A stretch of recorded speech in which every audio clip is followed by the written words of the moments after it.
ಮೇ 9 ರಿಂದ ಮೇ 12 ರವರೆಗಿನ ಈ 4 ದಿನಗಳು ನಿಮ್ಮ ಪಾಲಿಗೆ ಹೊಸ ಭರವಸೆಯ ಕಿರಣಗಳಾಗಿವೆ. ನಿಮ್ಮ ಇಚ್ಛೆಯಂತೆ ನೀವು ನೀಡಿದ ಮಾಹಿತಿಯ ಒಂದು ಅಕ್ಷರವೂ ಬಿಡದೆ, ಉದ್ದವನ್ನು ಚೂರು ಕಡಿಮೆ ಮಾಡದೆ, ಅದೇ ವಿಸ್ತಾರದಲ್ಲಿ ನಿಮಗಾಗಿ ಇಲ್ಲಿ ಮರುರೂಪಿಸಲಾಗಿದೆ. ಮೀನರಾಶಿಯವರೇ ಗಮನಿಸಿ, ಮೇ 9 ರಿಂದ 12 ರವರೆಗೆ ನಿಮ್ಮ ಅದೃಷ್ಟ ಬದಲಿಸುವ 4 ದಿನಗಳು.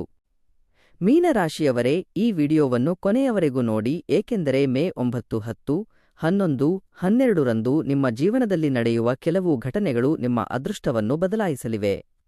ನೀವು ಬಹಳ ದಿನಗಳಿಂದ ಕಾಯುತ್ತಿದ್ದ ಒಂದು ಒಳ್ಳೆಯ ಸುದ್ದಿ ನಿಮ್ಮ ಕಿವಿಗೆ ತಲುಪಲಿದೆ. ಯಾರೋ ಒಬ್ಬರಿಂದ ಬಂದ ಫೋನ್ ಕರೆ ನಿಮ್ಮ ಜೀವನದ ದಿಕ್ಕನ್ನು ಬದಲಾಯಿಸುವ ಸಾಧ್ಯತೆಯಿದೆ. ಸ್ಥಗಿತಗೊಂಡ ಕೆಲಸಗಳು ಒಮ್ಮೆಲೆ ಮುಂದುವರಿಯುತ್ತವೆ. ನಿಮ್ಮ ಮನೆಯಲ್ಲಿ ಸಂತೋಷ ಹೆಚ್ಚಾಗುತ್ತದೆ. ಹಣದ ವಿಷಯದಲ್ಲಿ ಅನಿರೀಕ್ಷಿತ ಬದಲಾವಣೆಗಳು ಕಂಡುಬರುತ್ತವೆ. ಮೀನರಾಶಿಯವರು ಇಲ್ಲಿಯವರೆಗೆ ಅನುಭವಿಸಿದ ದುಃಖ, ವಂಚನೆ ಮತ್ತು ಮಾನಸಿಕ ಒತ್ತಡವು ಈಗ ಕ್ರಮೇಣ ಕಡಿಮೆಯಾಗುತ್ತಿದೆ. ಈ 4 ದಿನಗಳಲ್ಲಿ ಗ್ರಹಗಳ ಚಲನೆಯು ನಿಮಗೆ ಬಹಳ ಅಪರೂಪದ ರೀತಿಯಲ್ಲಿ ತುಂಬಾ ಅನುಕೂಲಕರವಾಗುತ್ತಿದೆ. ವಿಶೇಷವಾಗಿ ಗುರು ಮತ್ತು ಶುಕ್ರ ಸಂಯೋಗದ ಶುಭ ಪರಿಣಾಮದಿಂದಾಗಿ ನನ್ನ ಜೀವನದಲ್ಲಿ ಒಳ್ಳೆಯ ದಿನಗಳು ಪ್ರಾರಂಭವಾಗಿವೆ ಎಂದು ನೀವು ಭಾವಿಸುವಿರಿ. ಆದರೆ ಈ ವಿಡಿಯೋದಲ್ಲಿ ನಾನು ನಿಮಗೆ ಹೇಳಲಿರುವ ಒಂದು ಪ್ರಮುಖ ವಿಷಯವೆಂದರೆ, ಅನೇಕ ಮೀನರಾಶಿಯವರು ನಿರ್ಲಕ್ಷಿಸುತ್ತಿದ್ದಾರೆ. ಅದೇ ಅವರ ಅದೃಷ್ಟವನ್ನು ತಡೆಯುತ್ತಿದೆ. ಆ ವಿಷಯವೇನು? ಯಾವ ದಿನ ಅದು ಶುಭ? ನೀವು ಎಷ್ಟು ಕೇಳುತ್ತೀರಿ?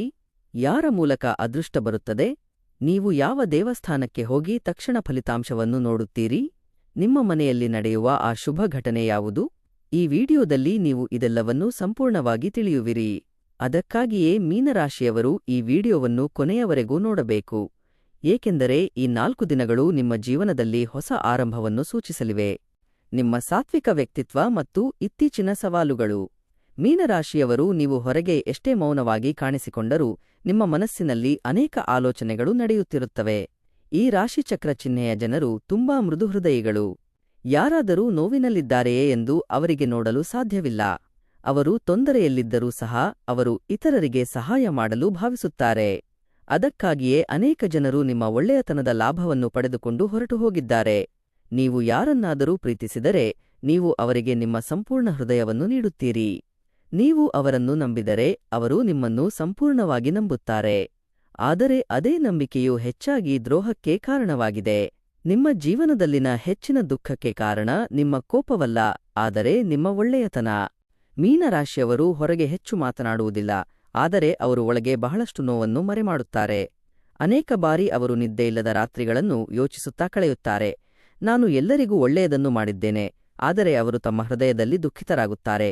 ನನಗೆ ಇದು ಏಕೆ ಆಗುತ್ತಿದೆ ಎಂದು ಯೋಚಿಸುತ್ತಾರೆ. ಆದರೆ ಮೇ 9 ರಿಂದ 12 ರವರೆಗೆ ನಿಮ್ಮ ಜೀವನದ ಪರಿಸ್ಥಿತಿ ಕ್ರಮೇಣ ಬದಲಾಗಲು ಪ್ರಾರಂಭಿಸುತ್ತದೆ. ನಿಮ್ಮ ಮನಸ್ಸಿನಲ್ಲಿರುವ ಭಯ ಕಡಿಮೆಯಾಗುತ್ತದೆ. ನಿಮ್ಮ ಮೌಲ್ಯವನ್ನು ಗುರುತಿಸುವ ಜನರು ನಿಮ್ಮ ಜೀವನದಲ್ಲಿ ಬರುತ್ತಾರೆ. ಇಲ್ಲಿಯವರೆಗೆ ನಿಮ್ಮ ಬಗ್ಗೆ ಕಾಳಜಿ ವಹಿಸಿದವರು ನಿಮ್ಮೊಂದಿಗೆ ಮಾತನಾಡಲು ಸಹ ಪ್ರಯತ್ನಿಸುತ್ತಾರೆ, ಏಕೆಂದರೆ ಈಗ ನಿಮ್ಮ ಅದೃಷ್ಟ ನಿಧಾನವಾಗಿ ಜಾಗೃತಗೊಳ್ಳುತ್ತದೆ. ನಿಮ್ಮ ರಾಶಿಚಕ್ರ ಚಿಹ್ನೆಯ ಮೇಲೆ ಗುರುವಿನ ಶುಭ ಪ್ರಭಾವವು ನಿಮ್ಮ ಮಾತುಗಳಿಗೆ ಗೌರವವನ್ನು ಹೆಚ್ಚಿಸುತ್ತದೆ. ಕುಟುಂಬದಲ್ಲಿಯೂ ಸಹ ಅವರು ಹೇಳಿದ್ದು ನಿಜವಾಗುವ ಹಂತಕ್ಕೆ ಬರುತ್ತದೆ. ಈ ದಿನಗಳಲ್ಲಿ ನೀವು ತೆಗೆದುಕೊಳ್ಳುವ ನಿರ್ಧಾರಗಳು ಭವಿಷ್ಯದಲ್ಲಿ ನಿಮ್ಮ ಜೀವನವನ್ನು ಬದಲಾಯಿಸುವ ಹಂತಕ್ಕೆ ಹೋಗುತ್ತವೆ. ಅದಕ್ಕಾಗಿಯೇ ನೀವು ಈ ಸಮಯದಲ್ಲಿ ನಿಮ್ಮ ಮನಸ್ಸನ್ನು ಬಲವಾಗಿ ಇಟ್ಟುಕೊಳ್ಳಬೇಕು. ಯಾರೂ ನಿಮ್ಮನ್ನು ಕೀಳಾಗಿ ನೋಡಬಾರದು. ದೇವರು ನಿಮ್ಮ ಕಷ್ಟವನ್ನು ನೋಡುತ್ತಿದ್ದಾನೆ. ನೀವು ಬಹಳ ದಿನಗಳಿಂದ ಕಾಯುತ್ತಿದ್ದ ಒಳ್ಳೆಯ ದಿನಗಳು ಈಗ ನಿಮ್ಮ ಕಡೆಗೆ ನಡೆಯುತ್ತಿವೆ. ಆರ್ಥಿಕ ಬದಲಾವಣೆ ಮತ್ತು ತ್ಯಾಗದ ಫಲ. ಮೀನ, ಈ 4 ದಿನಗಳಲ್ಲಿ ನೀವು ಕೇಳುವ ಮೊದಲ ಶುಭ ಸುದ್ದಿ ಹಣದ ಬಗ್ಗೆ ಆಗಿರಬಹುದು. ಬಹಳ ದಿನಗಳಿಂದ ಎಲ್ಲೋ ಸಿಲುಕಿಕೊಂಡಿದ್ದ ಹಣ ನಿಮಗೆ ಹಿಂತಿರುಗುವ ಸೂಚನೆಗಳಿವೆ. ಕೆಲವರು ಇಲ್ಲಿಯವರೆಗೆ ನಿಮಗೆ ಬರಬೇಕಾದ ಹಣವನ್ನು ಮುಂದೂಡುತ್ತಿದ್ದಾರೆ. ಆದರೆ ಈಗ ಪರಿಸ್ಥಿತಿ ಬದಲಾಗಲಿದೆ. ನೀವು ಭರವಸೆಯನ್ನು ತ್ಯಜಿಸಿದ್ದ ಸ್ಥಳದಿಂದ ಒಳ್ಳೆಯ ಸುದ್ದಿ ಬರುವ ಸಾಧ್ಯತೆಯಿದೆ. ಉದ್ಯೋಗದಲ್ಲಿರುವವರಿಗೆ ಹೆಚ್ಚುವರಿ ಆದಾಯದ ಬಗ್ಗೆ ಮಾಹಿತಿ ಸಿಗಬಹುದು. ಸಂಬಳ ಹೆಚ್ಚಳ, ಹೊಸ ಜವಾಬ್ದಾರಿಗಳು ಅಥವಾ ಮೇಲಧಿಕಾರಿಗಳಿಂದ ಪ್ರಶಂಸೆಯಿರುತ್ತದೆ. ವ್ಯಾಪಾರ ಮಾಡುವವರು ಈ ದಿನಗಳಲ್ಲಿ ಹೊಸ ಅವಕಾಶಗಳನ್ನು ನೋಡುತ್ತಾರೆ. ಸಣ್ಣ ವ್ಯಾಪಾರ ಮಾಡುವವರೂ ಸಹ ಕೆಲಸ ಪ್ರಾರಂಭವಾಗುವ ಸ್ಥಿತಿಗೆ ಬರುತ್ತಾರೆ. ವಿಶೇಷವಾಗಿ ಮೇ 10 ಭಾನುವಾರದಂದು ನಿಮಗೆ ಆರ್ಥಿಕ ಸಂತೋಷವನ್ನು ನೀಡುವ ಘಟನೆ ಸಂಭವಿಸಬಹುದು. ಮನೆಯಲ್ಲಿ ಹಣದ ಬಗ್ಗೆ ಇದ್ದ ಒತ್ತಡವು ಸ್ವಲ್ಪ ಕಡಿಮೆಯಾಗುತ್ತದೆ. ಮೀನರಾಶಿಯವರು ಸ್ವಲ್ಪ ಸಮಯದಿಂದ ಎಷ್ಟು ಕಷ್ಟಪಟ್ಟಿದ್ದಾರೆಂದು ದೇವರಿಗೆ ತಿಳಿದಿದೆ. ಅವರ ಕೈಯಲ್ಲಿ ಹಣವಿಲ್ಲದಿದ್ದರೂ ಅವರು ನಗುತ್ತಾ ಹೊರಗೆ ಹೋದರು. ಅವರು ಕುಟುಂಬಕ್ಕಾಗಿ ಅನೇಕ ಆಸೆಗಳನ್ನು ತ್ಯಜಿಸಿದರು. ಈಗ ಆ ತ್ಯಾಗಗಳ ಫಲಿತಾಂಶಗಳನ್ನು ನೋಡುವ ಸಮಯ. ಈ ದಿನಗಳಲ್ಲಿ ನಿಮ್ಮ ಮನೆಯಲ್ಲಿ ಚಿನ್ನ ಖರೀದಿಸುವುದು, ಹೊಸ ವಸ್ತು ಖರೀದಿಸುವುದು ಅಥವಾ ಮನೆಗೆ ಉಪಯುಕ್ತವಾದದ್ದನ್ನು ಪಡೆಯುವುದು ಸಹ ಸಾಧ್ಯವಿದೆ. ಕೆಲವರಿಗೆ ಹಳೆಯ ಭೂಮಿ ಅಥವಾ ಆಸ್ತಿಯ ಸಮಸ್ಯೆ ಮತ್ತೆ ಬರಬಹುದು. ಹಣ ಸಿಕ್ಕ ತಕ್ಷಣ ಸಾಲಗಳನ್ನು ತೀರಿಸುವ ಬಗ್ಗೆ ಯೋಚಿಸುತ್ತಾರೆ, ಏಕೆಂದರೆ ಮೀನರಾಶಿಯವರು ಇತರರಿಗೆ ಸಾಲ ಮಾಡಲು ಇಷ್ಟಪಡುವುದಿಲ್ಲ. ಆದರೆ ಒಂದು ವಿಷಯವನ್ನು ನೆನಪಿಡಿ, ಈ ಸಮಯದಲ್ಲಿ ಪಡೆದ ಹಣವನ್ನು ಅಗತ್ಯ ವಿಷಯಗಳಿಗೆ ಮಾತ್ರ ಬಳಸಿ. ಯಾರ ಮಾತನ್ನೂ ಕೇಳಬೇಡಿ ಮತ್ತು ಹೂಡಿಕೆ ಮಾಡಬೇಡಿ. ನಿಮ್ಮ ಅದೃಷ್ಟ ಹೆಚ್ಚುತ್ತಿದೆ, ಆದರೆ ಎಚ್ಚರಿಕೆಯೂ ಅಗತ್ಯ. ಶುಕ್ರನ ಆಶೀರ್ವಾದವು ನಿಮ್ಮ ಮನೆಯಲ್ಲಿ ನೆಮ್ಮದಿಯನ್ನು ಹೆಚ್ಚಿಸುತ್ತದೆ. ಈ ದಿನಗಳಲ್ಲಿ ಲಕ್ಷ್ಮೀದೇವಿಯನ್ನು ಪ್ರಾರ್ಥಿಸುವುದರಿಂದ ಇನ್ನೂ ಉತ್ತಮ ಫಲಿತಾಂಶಗಳು ದೊರೆಯುತ್ತವೆ. ತಿರುವು ನೀಡುವ ಫೋನ್ ಕರೆ ಮತ್ತು ಹೊಸ ಭರವಸೆ. ಮೀನರಾಶಿಯವರೇ, ಮೇ 9 ಮತ್ತು 12ರ ನಡುವೆ ನಿಮ್ಮ ಜೀವನದಲ್ಲಿ ಬಹಳ ಮುಖ್ಯವಾದ ಘಟನೆಯು ಫೋನ್ ಕರೆಯ ರೂಪದಲ್ಲಿ ಬರಬಹುದು. ನೀವು ಬಹಳ ದಿನಗಳಿಂದ ಕಾಯುತ್ತಿದ್ದ ವ್ಯಕ್ತಿಯಿಂದ ನಿಮಗೆ ಸುದ್ದಿ ಬರಬಹುದು. ಅದು ಉದ್ಯೋಗ, ವಿದೇಶಿ ಅವಕಾಶ, ವಿವಾಹ ಸಂಬಂಧ ಅಥವಾ ನೀವು ದೀರ್ಘಕಾಲ ಮಾತನಾಡದ ವ್ಯಕ್ತಿಯ ಬಗ್ಗೆ ಇರಬಹುದು. ಈ ಫೋನ್ ಕರೆಯ ನಂತರ ನಿಮ್ಮ ಆಲೋಚನೆಗಳು ಸಂಪೂರ್ಣವಾಗಿ ಬದಲಾಗುತ್ತವೆ. ನಾನು ಇಷ್ಟು ಸಮಯ ಅನಗತ್ಯವಾಗಿ ಬಳಲಿದ್ದೇನೆ ಎಂದು ನೀವು ಭಾವಿಸಬಹುದು. ವಿಶೇಷವಾಗಿ ಸೋಮವಾರ ಮೇ 11ರಂದು ಚಂದ್ರನ ಪ್ರಭಾವವು ನಿಮ್ಮ ಪರವಾಗಿ ಬದಲಾಗುತ್ತದೆ. ಇದು ನಿಮಗೆ ಬಹಳಷ್ಟು ಮಾನಸಿಕ ನೆಮ್ಮದಿ ನೀಡುತ್ತದೆ. ಮೀನರಾಶಿಯವರಿಗೆ ನೀವು ಯಾರನ್ನಾದರೂ ಒಮ್ಮೆ ನೋಯಿಸಿದರೆ ನಿಮ್ಮ ಜೀವನದುದ್ದಕ್ಕೂ ನೀವು ಅವರನ್ನು ಎಂದಿಗೂ ಮರೆಯುವುದಿಲ್ಲ. ಅದಕ್ಕಾಗಿಯೇ ಹಳೆಯ ನೆನಪುಗಳು ನಿಮ್ಮನ್ನು ಹೆಚ್ಚು ನೋಯಿಸುತ್ತವೆ. ಆದರೆ ಈಗ ನಿಮ್ಮ ಜೀವನದಲ್ಲಿ ಹೊಸ ಭರವಸೆ ಪ್ರಾರಂಭವಾಗುತ್ತಿದೆ. ಒಳ್ಳೆಯ ವ್ಯಕ್ತಿ ನಿಮ್ಮೊಂದಿಗೆ ನಿಲ್ಲುವ ಸಾಧ್ಯತೆಯಿದೆ. ಕೆಲಸಕ್ಕಾಗಿ ಕಾಯುತ್ತಿರುವವರಿಗೆ ಸಂದರ್ಶನದ ಕರೆ ಬರಬಹುದು. ವಿದೇಶದಲ್ಲಿರುವ ಸಂಬಂಧಿಕರಿಂದ ಒಳ್ಳೆಯ ಸುದ್ದಿ ಕೇಳುವ ಅವಕಾಶವೂ ಇದೆ. ಕುಟುಂಬದಲ್ಲಿ ಬಹಳ ದಿನಗಳಿಂದ ನಡೆಯುತ್ತಿರುವ ಸಮಸ್ಯೆ ಇದ್ದಕ್ಕಿದ್ದಂತೆ ಪರಿಹಾರದತ್ತ ಸಾಗಬಹುದು. ನೀವು ಮಾತನಾಡುವ ಮಾತುಗಳ ಮೌಲ್ಯ ಹೆಚ್ಚಾಗುತ್ತದೆ. ನಿಮ್ಮ ಮಾತನ್ನು ಕೇಳದವರು ಸಹ ಈಗ ನಿಮ್ಮ ಸಲಹೆಯನ್ನು ಕೇಳುವ ಪರಿಸ್ಥಿತಿಗೆ ಬರುತ್ತಾರೆ. ಇತ್ತೀಚಿನ ದಿನಗಳಲ್ಲಿ ನೀವು ಯಾರೊಂದಿಗೆ ಮಾತನಾಡುತ್ತೀರೋ ಜಾಗರೂಕರಾಗಿರಬೇಕು, ಏಕೆಂದರೆ ಒಂದು ಸಣ್ಣ ಮಾತು ಕೂಡ ನಿಮ್ಮ ಭವಿಷ್ಯವನ್ನು ಬದಲಾಯಿಸುವ ಹಂತಕ್ಕೆ ಹೋಗಬಹುದು. ನಿಮ್ಮ ಜೀವನದಲ್ಲಿ ಒಳ್ಳೆಯ ಬದಲಾವಣೆಯನ್ನು ತರಲು ದೇವರು ಚಿಹ್ನೆಗಳನ್ನು ನೀಡುತ್ತಿದ್ದಾನೆ. ಅದಕ್ಕಾಗಿಯೇ ಈ ಸಮಯದಲ್ಲಿ ನಕಾರಾತ್ಮಕ ಆಲೋಚನೆಗಳನ್ನು ಕಡಿಮೆ ಮಾಡಬೇಕು. ನೀವು ಬೆಳಿಗ್ಗೆ ಎದ್ದ ತಕ್ಷಣ ದೇವರನ್ನು ಪ್ರಾರ್ಥಿಸಬೇಕು. ಈ ಫೋನ್ ಕರೆ ಅಥವಾ ಮಾಹಿತಿಯು ನಿಮ್ಮ ಜೀವನದಲ್ಲಿ ಹೊಸ ಅಧ್ಯಾಯದ ಆರಂಭವಾಗಿರಬಹುದು. ಕೌಟುಂಬಿಕ ಸಂತೋಷ ಮತ್ತು ಶುಭ ಕಾರ್ಯಗಳು. ಮೀನರಾಶಿಯವರೇ, ಇಂದು ಬೆಳಿಗ್ಗೆಯಿಂದ 12ನೇ ತಾರೀಖಿನವರೆಗೆ ನಿಮ್ಮ ಮನೆಯಲ್ಲಿ ಶುಭ ಘಟನೆಗೆ ಸಂಬಂಧಿಸಿದ ಚರ್ಚೆ ಪ್ರಾರಂಭವಾಗುವ ಸಾಧ್ಯತೆಗಳು ಬಹಳ ಹೆಚ್ಚು. ಬಹಳ ದಿನಗಳಿಂದ ಮುಂದೂಡಲಾಗಿದ್ದ ವಿವಾಹದ ವಿಷಯ ಮತ್ತೆ ಬರಬಹುದು. ಕೆಲವರಿಗೆ ಮಕ್ಕಳ ಬಗ್ಗೆ ಒಳ್ಳೆಯ ಸುದ್ದಿ ಕೇಳಬಹುದು. ಕೆಲವರಿಗೆ ಹೊಸ ಮನೆ, ಹೊಸ ವಾಹನ ಅಥವಾ ಕುಟುಂಬದಲ್ಲಿ ದೊಡ್ಡ ಸಂತೋಷದ ಬದಲಾವಣೆ ಸಂಭವಿಸಬಹುದು. ಇಲ್ಲಿಯವರೆಗೆ ನಿಮ್ಮ ಮನೆಯಲ್ಲಿ ಇದ್ದ ಉದ್ವಿಗ್ನತೆ ಮತ್ತು ಭಿನ್ನಾಭಿಪ್ರಾಯಗಳು ಕ್ರಮೇಣ ಕಡಿಮೆಯಾಗಲು ಪ್ರಾರಂಭಿಸುತ್ತವೆ. ಪರಸ್ಪರ ಮಾತನಾಡದ ಕುಟುಂಬ ಸದಸ್ಯರು ಮತ್ತೆ ಭೇಟಿಯಾಗುವ ಸಾಧ್ಯತೆಯಿದೆ. ಮೀನರಾಶಿಯವರು ತಮ್ಮ ಕುಟುಂಬಕ್ಕಾಗಿ ಎಷ್ಟು ಶ್ರಮಿಸುತ್ತಾರೆಂದು ಹೊರಗಿನವರಿಗೆ ತಿಳಿದಿಲ್ಲ. ಅವರು ತಮ್ಮ ನೋವನ್ನು ವ್ಯಕ್ತಪಡಿಸದೆ ಒಳಗೆ ಒಯ್ಯುತ್ತಾರೆ. ಆದರೆ ಈಗ ದೇವರು ನಿಮ್ಮ ಮನೆಯಲ್ಲಿ ಸಂತೋಷದ ಸಮಯವನ್ನು ತರುತ್ತಿದ್ದಾನೆ. ವಿಶೇಷವಾಗಿ ಮಂಗಳವಾರ ಮೇ 12ರಂದು ಮನೆಯಲ್ಲಿ ಒಳ್ಳೆಯ ಸುದ್ದಿ ಕೇಳುವ ಸಾಧ್ಯತೆಯಿದೆ. ದೂರದ ಸಂಬಂಧಿಕರು ನಿಮ್ಮನ್ನು ಮತ್ತೆ ಭೇಟಿಯಾಗುವ ಸೂಚನೆಗಳಿವೆ. ಮನೆಯಲ್ಲಿ ಚಿಕ್ಕ ಮಕ್ಕಳ ನಗು ಕೇಳಿಬರುತ್ತದೆ ಮತ್ತು ಒಳ್ಳೆಯ ಕಾರ್ಯಗಳು ಮತ್ತು ಮಾತುಗಳು ಕೇಳಿಬರುತ್ತವೆ. ನಿಮ್ಮ ಮನೆಗೆ ಬರುವ ವ್ಯಕ್ತಿಯೊಬ್ಬರು ಅದೃಷ್ಟವನ್ನು ತರಬಹುದು. ಈ ಸಮಯದಲ್ಲಿ ನಿಮ್ಮ ತಾಯಿಯ ಆಶೀರ್ವಾದಗಳು ನಿಮಗೆ ತುಂಬಾ ಬಲವಾಗಿ ಕೆಲಸ ಮಾಡುತ್ತವೆ. ಮೀನರಾಶಿಯವರು ತಮ್ಮ ಹೆತ್ತವರನ್ನು ಗೌರವಿಸುತ್ತಾರೆ. ಅವರಿಗೆ ದೇವರ ಅನುಗ್ರಹ ಬೇಗನೆ ಸಿಗುತ್ತದೆ. ನಿಮ್ಮ ಮಾತಿನ ಮೌಲ್ಯವು ಕುಟುಂಬದಲ್ಲಿ ಹೆಚ್ಚಾಗುತ್ತದೆ. ಇಂದಿನಿಂದ ನಮ್ಮ ಮನೆಯಲ್ಲಿ ಒಳ್ಳೆಯ ದಿನಗಳು ಪ್ರಾರಂಭವಾಗುತ್ತಿವೆ ಎಂದು ಎಲ್ಲರೂ ಭಾವಿಸುತ್ತಾರೆ. ಈ ದಿನಗಳಲ್ಲಿ ಮನೆಯಲ್ಲಿ ದೀಪ ಹಚ್ಚಿ ಸಂಜೆ ದೇವರ ನಾಮ ಜಪಿಸುವುದರಿಂದ ಹೆಚ್ಚು ಶುಭ ಫಲಿತಾಂಶಗಳು ದೊರೆಯುತ್ತವೆ. ಹಲವು ದಿನಗಳ ನಂತರ ನಿಮ್ಮ ಮನೆಯಲ್ಲಿ ಶಾಂತಿಯುತ ವಾತಾವರಣ ಕಂಡುಬರುತ್ತದೆ. ನಿಮ್ಮ ಮನಸ್ಸಿನಲ್ಲಿ ಭಯ ಕಡಿಮೆಯಾಗುತ್ತದೆ. ಹಿಂದೆ ನಡೆದ ಕೆಟ್ಟ ವಿಷಯಗಳನ್ನು ಮರೆತು ಹೊಸ ಭರವಸೆಯೊಂದಿಗೆ ಮುಂದುವರಿಯುವ ಸಮಯ ಇದು. ಗ್ರಹಗಳ ಚಲನೆ ಮತ್ತು ಬಣ್ಣದ ಪ್ರಭಾವ. ಮೀನ, ಈ 4 ದಿನಗಳಲ್ಲಿ ಗ್ರಹಗಳ ಚಲನೆ ಬಹಳ ವಿಶೇಷವಾಗಿದೆ. ವಿಶೇಷವಾಗಿ ಗುರುಗ್ರಹವು ನಿಮ್ಮ ರಾಶಿಚಕ್ರ ಚಿಹ್ನೆಯ ಪರವಾಗಿರುವುದರಿಂದ ನಿಮ್ಮ ಜೀವನದಲ್ಲಿ ಉತ್ತಮ ಬದಲಾವಣೆಗಳು ಪ್ರಾರಂಭವಾಗುತ್ತಿವೆ. ಗುರುವು ಜ್ಞಾನ, ಗೌರವ ಮತ್ತು ಅದೃಷ್ಟವನ್ನು ನೀಡುವ ಗ್ರಹವಾಗಿದೆ. ಈ ಪ್ರಭಾವದಿಂದಾಗಿ ಇಲ್ಲಿಯವರೆಗೆ ನಿಮ್ಮಿಂದ ದೂರವಿದ್ದ ಅವಕಾಶಗಳು ಈಗ ನಿಮಗೆ ಬರುತ್ತವೆ. ನೀವು ಮಾತನಾಡುವ ಮಾತುಗಳ ಮೌಲ್ಯವೂ ಹೆಚ್ಚಾಗುತ್ತದೆ. ಹಿಂದೆ ನಿಮ್ಮನ್ನು ಅನುಮಾನಿಸಿದವರು ಸಹ ಈಗ ನಿಮ್ಮನ್ನು ನಂಬುತ್ತಾರೆ. ಶುಕ್ರನ ಪ್ರಭಾವದಿಂದಾಗಿ ಹಣ, ಕುಟುಂಬ, ಪ್ರೀತಿ ಮತ್ತು ಸೌಕರ್ಯದ ಕ್ಷೇತ್ರದಲ್ಲಿ ಉತ್ತಮ ಫಲಿತಾಂಶಗಳು ಕಂಡುಬರುತ್ತವೆ. ನಿಮ್ಮ ಮನೆಯಲ್ಲಿ ಸಂತೋಷ ಹೆಚ್ಚಾಗುತ್ತದೆ. ನಿಮ್ಮ ಮುಖದಲ್ಲಿ ಮತ್ತೆ ನಗು ಕಾಣಿಸಿಕೊಳ್ಳುತ್ತದೆ. ಹಲವು ದಿನಗಳ ನಂತರ ನೀವು ಸಂತೋಷದ ಸ್ಥಿತಿಯಲ್ಲಿರುತ್ತೀರಿ. ಆದರೆ ಮಂಗಳನ ಪ್ರಭಾವದಿಂದಾಗಿ ಸ್ವಲ್ಪ ಕೋಪವೂ ಹೆಚ್ಚಾಗಬಹುದು. ಅದಕ್ಕಾಗಿಯೇ ಈ ದಿನಗಳಲ್ಲಿ ಆತುರದಿಂದ ಮಾತನಾಡಬೇಡಿ. ಮೀನರಾಶಿಯವರು ಕೋಪದಲ್ಲಿ ಹೇಳುವ ಮಾತುಗಳ ನಂತರ ಬಹಳಷ್ಟು ತೊಂದರೆ ಅನುಭವಿಸುತ್ತಾರೆ. ಅದಕ್ಕಾಗಿಯೇ ಅವರು ತಮ್ಮ ಮಾತುಗಳ ಬಗ್ಗೆ ಜಾಗರೂಕರಾಗಿರಬೇಕು. ಸೋಮವಾರ ಮೇ 11ರಂದು ಚಂದ್ರನ ಪ್ರಭಾವವು ನಿಮ್ಮ ಮನಸ್ಸಿನ ಮೇಲೆ ಹೆಚ್ಚು ಇರುತ್ತದೆ. ಆ ದಿನ ನೀವು ಬಹಳಷ್ಟು ಯೋಚಿಸುವ ಸಾಧ್ಯತೆಯಿದೆ. ಆದರೆ ಆ ಆಲೋಚನೆಗಳು ಹೆಚ್ಚಾಗಿ ನಿಮಗೆ ಭವಿಷ್ಯದ ಬಗ್ಗೆ ಒಳ್ಳೆಯ ಭರವಸೆಯನ್ನು ನೀಡುತ್ತವೆ. ಈ ದಿನಗಳಲ್ಲಿ ನಿಮಗೆ ಒಟ್ಟಿಗೆ ಬರುವ ಬಣ್ಣಗಳು ಹಳದಿ ಮತ್ತು ಬಿಳಿ. ಈ ಬಣ್ಣಗಳ ಬಟ್ಟೆಗಳನ್ನು ಧರಿಸುವುದು ಮಾನಸಿಕ ಶಾಂತಿಯನ್ನು ಹೆಚ್ಚಿಸುತ್ತದೆ. ಗುರುವಾರ ವಿಷ್ಣುವನ್ನು ಪ್ರಾರ್ಥಿಸುವುದರಿಂದ ನಿಮ್ಮ ಅದೃಷ್ಟ ಹೆಚ್ಚಾಗುತ್ತದೆ.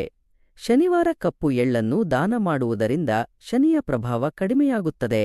ನಿಮ್ಮ ಜೀವನದಲ್ಲಿ ವಿಳಂಬಕ್ಕೆ ಕಾರಣವಾದ ಗ್ರಹ ದೋಷಗಳು ಕ್ರಮೇಣ ಕಡಿಮೆಯಾಗಲು ಪ್ರಾರಂಭಿಸುತ್ತವೆ. ನೀವು ಇಲ್ಲಿಯವರೆಗೆ ಮಾಡಿದ ಕಠಿಣ ಪರಿಶ್ರಮವು ಈಗ ಫಲ ನೀಡಲು ಪ್ರಾರಂಭಿಸುತ್ತದೆ. ಹೊಸ ಮಾರ್ಗವನ್ನು ತೋರಿಸುವ ಸಮಯ ಇದು. ಅದಕ್ಕಾಗಿ ನೀವು ಭಯವಿಲ್ಲದೆ ಮತ್ತು ಧೈರ್ಯದಿಂದ ಮುಂದುವರಿಯಬೇಕು. ದೇವರು ನಿಮ್ಮ ಪಕ್ಕದಲ್ಲಿದ್ದಾನೆ. ಉದ್ಯೋಗ, ವ್ಯವಹಾರ ಮತ್ತು ಆರ್ಥಿಕ ಜಾಗೃತಿ. ಉದ್ಯೋಗ ಮತ್ತು ವ್ಯವಹಾರದ ವಿಷಯದಲ್ಲಿ ಮೀನರಾಶಿಯವರಿಗೆ ಈ 4 ದಿನಗಳು ಬಹಳ ಮುಖ್ಯ. ಇಲ್ಲಿಯವರೆಗೆ ಎಷ್ಟೇ ಕಷ್ಟಪಟ್ಟರೂ ಫಲಿತಾಂಶ ಸಿಗದೆ ಬಳಲುತ್ತಿರುವವರು ಈಗ ಉತ್ತಮ ಬದಲಾವಣೆಯನ್ನು ಕಾಣಲಿದ್ದಾರೆ. ಹಲವು ದಿನಗಳಿಂದ ಉದ್ಯೋಗಕ್ಕಾಗಿ ಪ್ರಯತ್ನಿಸುತ್ತಿರುವವರಿಗೆ ಉತ್ತಮ ಮಾಹಿತಿ ಸಿಗುವ ಸಾಧ್ಯತೆಯಿದೆ. ಸಂದರ್ಶನದ ಕರೆ, ಶಿಫಾರಸು ಅಥವಾ ಪರಿಚಯದ ಮೂಲಕ ನಿಮ್ಮ ಜೀವನದಲ್ಲಿ ಹೊಸ ಅವಕಾಶ ಬರಬಹುದು. ಕೆಲವರು ತಮ್ಮ ಪ್ರಸ್ತುತ ಉದ್ಯೋಗದಲ್ಲಿ ಬಡ್ತಿ ಅಥವಾ ಸಂಬಳ ಹೆಚ್ಚಳದ ಲಕ್ಷಣಗಳನ್ನು ನೋಡುತ್ತಿದ್ದಾರೆ. ನೀವು ಮಾಡಿದ ಕಠಿಣ ಪರಿಶ್ರಮವನ್ನು ಗುರುತಿಸಲು ಪ್ರಾರಂಭಿಸುತ್ತದೆ. ವ್ಯಾಪಾರ ಮಾಡುವ ಮೀನರಾಶಿಯವರು ಈ ದಿನಗಳಲ್ಲಿ ಹೊಸ ಗ್ರಾಹಕರು, ಹೊಸ ಆದೇಶಗಳು ಅಥವಾ ಹೊಸ ವ್ಯಾಪಾರ ಅವಕಾಶಗಳನ್ನು ನೋಡುತ್ತಾರೆ. ಒಂದು ಸಣ್ಣ ಕೆಲಸ ಕೂಡ ದೊಡ್ಡದಾಗುವ ಸೂಚನೆಗಳಿವೆ. ಹಣಕಾಸಿನ ಬಗ್ಗೆ ಒಳ್ಳೆಯ ಸುದ್ದಿ ಕೇಳುವ ಸಾಧ್ಯತೆಯಿದೆ, ವಿಶೇಷವಾಗಿ ಮೇ 10 ಮತ್ತು 12ರಂದು. ಮೀನರಾಶಿಯವರು ಹಣಕ್ಕಾಗಿ ಶ್ರಮಿಸುತ್ತಾರೆ. ಆದರೆ ಅವರು ತಮ್ಮ ಮೇಲೆ ಖರ್ಚು ಮಾಡುವ ಬಗ್ಗೆ ಹೆಚ್ಚು ಯೋಚಿಸುತ್ತಾರೆ. ಅವರು ತಮ್ಮ ಕುಟುಂಬಕ್ಕಾಗಿ ಏನು ಬೇಕಾದರೂ ಮಾಡುತ್ತಾರೆ. ಈಗ ಅದೇ ಕುಟುಂಬವು ನಿಮಗೆ ಸಂತೋಷವನ್ನು ನೀಡಲಿದೆ. ಕೆಲವರು ವಿದೇಶಿ ಕೆಲಸದ ಬಗ್ಗೆ ಮಾಹಿತಿಯನ್ನು ಪಡೆಯಬಹುದು ಮತ್ತು ಕೆಲವರಿಗೆ ಹಳೆಯ ವ್ಯವಹಾರ ಸಮಸ್ಯೆ ಬಗೆಹರಿಯಬಹುದು. ಆದರೆ ಒಂದು ವಿಷಯವನ್ನು ನೆನಪಿಡಿ, ಯಾರನ್ನೂ ಸಂಪೂರ್ಣವಾಗಿ ನಂಬಬೇಡಿ ಮತ್ತು ಈ ಸಮಯದಲ್ಲಿ ಹಣವನ್ನು ಹೂಡಿಕೆ ಮಾಡಿ. ನೀವು ಗಳಿಸಿದ ಹಣವನ್ನು ಎಚ್ಚರಿಕೆಯಿಂದ ಬಳಸಬೇಕು, ಏಕೆಂದರೆ ನಿಮ್ಮ ಅದೃಷ್ಟ ಹೆಚ್ಚುತ್ತಿದ್ದರೂ ಸಹ ದೃಷ್ಟಿಯು ಹೆಚ್ಚಾಗಿರುತ್ತದೆ. ಅದಕ್ಕಾಗಿಯೇ ಪ್ರತಿ ಗುರುವಾರ ಹಳದಿ ಹೂವುಗಳಿಂದ ದೇವರನ್ನು ಪ್ರಾರ್ಥಿಸಿ. ನಿಮ್ಮ ಮನೆಯಲ್ಲಿ ಧನಲಕ್ಷ್ಮಿ ಸ್ಥಿರವಾಗಿ ಉಳಿಯುವ ಸಾಧ್ಯತೆಗಳು ಹೆಚ್ಚಾಗುತ್ತವೆ. ಈ ದಿನಗಳಲ್ಲಿ ನೀವು ತೆಗೆದುಕೊಳ್ಳುವ ನಿರ್ಧಾರವು ಭವಿಷ್ಯದಲ್ಲಿ ನಿಮ್ಮ ಆರ್ಥಿಕ ಪರಿಸ್ಥಿತಿಯನ್ನು ಸಂಪೂರ್ಣವಾಗಿ ಬದಲಾಯಿಸುವ ಹಂತಕ್ಕೆ ಹೋಗಬಹುದು. ಪ್ರೀತಿ ಮತ್ತು ವೈವಾಹಿಕ ಜೀವನದ ಮಧುರತೆ. ಮೀನರಾಶಿಯವರು ಪ್ರೀತಿಯ ವಿಷಯದಲ್ಲಿ ತುಂಬಾ ಪ್ರಾಮಾಣಿಕರು. ಒಮ್ಮೆ ನೀವು ಯಾರನ್ನಾದರೂ ಪ್ರೀತಿಸಿದರೆ ನಿಮ್ಮ ಜೀವನದುದ್ದಕ್ಕೂ ಅವರನ್ನು ಮರೆಯಲು ಸಾಧ್ಯವಿಲ್ಲ. ಅದಕ್ಕಾಗಿಯೇ ನಿಮ್ಮ ಜೀವನದಲ್ಲಿ ಪ್ರೀತಿಯಿಂದ ಉಂಟಾಗುವ ನೋವು ತುಂಬಾ ಆಳವಾಗಿರುತ್ತದೆ. ನೀವು ಹೊರಗೆ ನಗುತ್ತಿರುವಂತೆ ಕಂಡುಬಂದರೂ ಒಳಗೆ ನೀವು ಅನೇಕ ರಾತ್ರಿಗಳವರೆಗೆ ಹಳೆಯ ನೆನಪುಗಳಿಂದ ಬಳಲುತ್ತಿರುತ್ತೀರಿ. ಆದರೆ ಮೇ 9ರಿಂದ 12ರವರೆಗೆ ನಿಮ್ಮ ಪ್ರೀತಿ ಮತ್ತು ವೈವಾಹಿಕ ಜೀವನದಲ್ಲಿ ಉತ್ತಮ ಬದಲಾವಣೆಗಳು ಕಂಡುಬರಲು ಪ್ರಾರಂಭವಾಗುತ್ತದೆ. ನಿಮ್ಮ ಸಂಗಾತಿಯೊಂದಿಗೆ ಸಣ್ಣ ಭಿನ್ನಾಭಿಪ್ರಾಯಗಳು ಕಡಿಮೆಯಾಗುತ್ತವೆ. ಹಲವು ದಿನಗಳ ಕಾಲ ಮಾತನಾಡದ ನಂತರ ಗಂಡ ಮತ್ತು ಹೆಂಡತಿ ಮತ್ತೆ ಹತ್ತಿರವಾಗುತ್ತಾರೆ. ಮೀನರಾಶಿಯವರು ಕೋಪಗೊಂಡಾಗ ಮೌನವಾಗಿರುತ್ತಾರೆ. ಆದರೆ ಆ ಮೌನವು ಇತರರನ್ನು ಮತ್ತಷ್ಟು ದೂರ ಮಾಡುತ್ತದೆ. ಆ ದೂರವನ್ನು ಕಡಿಮೆ ಮಾಡುವ ಸಮಯ ಈಗ. ನಿಮ್ಮ ಸಂಗಾತಿಯು ನಿಮ್ಮ ಮನಸ್ಸನ್ನು ಅರ್ಥಮಾಡಿಕೊಳ್ಳುತ್ತಾರೆ. ಅವಿವಾಹಿತರು ಉತ್ತಮ ಸಂಬಂಧವನ್ನು ಹೊಂದಿರುತ್ತಾರೆ ಎಂಬ ಸೂಚನೆಗಳಿವೆ. ಕುಟುಂಬ ಸದಸ್ಯರಿಂದ ಸ್ವೀಕಾರ ಪಡೆಯುವ ಸಾಧ್ಯತೆಯೂ ಇದೆ. ಪ್ರೀತಿಯಲ್ಲಿರುವವರು ಈ ದಿನಗಳಲ್ಲಿ ಒಂದು ಪ್ರಮುಖ ನಿರ್ಧಾರ ತೆಗೆದುಕೊಳ್ಳಬೇಕಾಗಬಹುದು. ನೀವು ಪ್ರೀತಿಸುವ ವ್ಯಕ್ತಿಯಿಂದ ಒಳ್ಳೆಯ ಸುದ್ದಿ ಕೇಳುವ ಅವಕಾಶವೂ ಇದೆ. ಕೆಲವರಿಗೆ ಹಳೆಯ ಪ್ರೀತಿ ಮತ್ತೆ ಜೀವನದಲ್ಲಿ ಬರಬಹುದು. ಆದಾಗ್ಯೂ ಹಿಂದೆ ನಿಮ್ಮನ್ನು ನೋಯಿಸಿದ ಜನರನ್ನು ಸಂಪೂರ್ಣವಾಗಿ ನಂಬುವ ಮೊದಲು ನೀವು ಎಚ್ಚರಿಕೆಯಿಂದ ಯೋಚಿಸಬೇಕು. ಈ ದಿನಗಳಲ್ಲಿ ಶುಕ್ರನ ಪ್ರಭಾವವು ನಿಮ್ಮ ಮುಖದ ಆಕರ್ಷಣೆಯನ್ನು ಹೆಚ್ಚಿಸುತ್ತದೆ. ನೀವು ಎಲ್ಲಿಗೆ ಹೋದರೂ ಎಲ್ಲರ ಗಮನವು ನಿಮ್ಮ ಮೇಲೆ ಇರುತ್ತದೆ. ದಾಂಪತ್ಯ ಜೀವನದಲ್ಲಿ ಸಂತೋಷ ಹೆಚ್ಚಾಗುತ್ತದೆ. ಪತಿ ಮತ್ತು ಪತ್ನಿ ಒಟ್ಟಿಗೆ ದೇವಸ್ಥಾನಕ್ಕೆ ಭೇಟಿ ನೀಡಿದರೆ ಇನ್ನೂ ಉತ್ತಮ ಫಲಿತಾಂಶಗಳು ಸಿಗುತ್ತವೆ. ವಿಶೇಷವಾಗಿ ನೀವು ಶುಕ್ರವಾರ ಲಕ್ಷ್ಮೀದೇವಿಯನ್ನು ಪ್ರಾರ್ಥಿಸಿದರೆ ಕುಟುಂಬದಲ್ಲಿ ಪ್ರೀತಿ ಮತ್ತು ಸಂತೋಷ ಹೆಚ್ಚಾಗುತ್ತದೆ. ಮೀನರಾಶಿಯವರು ಪ್ರೀತಿಯನ್ನು ಹಣದಿಂದ ಅಳೆಯುವುದಿಲ್ಲ, ಅವರು ಅದನ್ನು ತಮ್ಮ ಹೃದಯದಿಂದ ಅಳೆಯುತ್ತಾರೆ. ಅದಕ್ಕಾಗಿಯೇ ದೇವರು ನಿಮಗೆ ನಿಜವಾದ ಪ್ರೀತಿಯನ್ನು ಮರಳಿ ನೀಡಲಿದ್ದಾನೆ. ಈ ದಿನಗಳಲ್ಲಿ ನಿಮ್ಮ ಹೃದಯದಲ್ಲಿನ ನೋವು ಕ್ರಮೇಣ ಕಡಿಮೆಯಾಗುತ್ತದೆ. ನಿಮ್ಮ ಜೀವನದಲ್ಲಿ ಮತ್ತೆ ಬೆಳಕು ಕಾಣಿಸಿಕೊಳ್ಳಲು ಪ್ರಾರಂಭಿಸುತ್ತದೆ. ಆರೋಗ್ಯ ಮತ್ತು ಮಾನಸಿಕ ಶಾಂತಿ. ಮೀನ, ನೀವು ಸ್ವಲ್ಪ ಸಮಯದಿಂದ ಮಾನಸಿಕವಾಗಿ ತುಂಬಾ ದಣಿದಿದ್ದೀರಿ. ನೀವು ಹೊರಗೆ ಯಾರಿಗೂ ಹೇಳದಿದ್ದರೂ ಒಳಗೆ ಅನೇಕ ಭಯಗಳು, ಆಲೋಚನೆಗಳು ಮತ್ತು ಉದ್ವಿಗ್ನತೆಗಳು ನಿಮ್ಮನ್ನು ಕಾಡುತ್ತಿವೆ. ರಾತ್ರಿ ಸರಿಯಾಗಿ ನಿದ್ದೆ ಮಾಡದಿರುವುದು, ಯಾವುದರ ಬಗ್ಗೆಯೂ ಹೆಚ್ಚು ಯೋಚಿಸುವುದು, ಒಂಟಿತನ ಅನುಭವಿಸುವುದು ಮುಂತಾದ ಸನ್ನಿವೇಶಗಳು ನಿಮ್ಮಲ್ಲಿ ಹೆಚ್ಚಾಗಿವೆ. ಆದರೆ ಈಗ ಪರಿಸ್ಥಿತಿ ನಿಧಾನವಾಗಿ ಬದಲಾಗಲಿದೆ. 9 ರಿಂದ 12ನೇ ತಾರೀಖಿನವರೆಗೆ ನಿಮ್ಮ ಆರೋಗ್ಯದಲ್ಲಿ ಉತ್ತಮ ಸುಧಾರಣೆ ಕಾಣುವಿರಿ. ವಿಶೇಷವಾಗಿ ಚಂದ್ರನ ಅನುಕೂಲಕರ ಪ್ರಭಾವದಿಂದಾಗಿ ಮಾನಸಿಕ ಶಾಂತಿ ಹೆಚ್ಚಾಗುತ್ತದೆ. ಹಲವು ದಿನಗಳ ನಂತರ ನೀವು ಸ್ವಲ್ಪ ಉತ್ತಮವಾಗುತ್ತೀರಿ.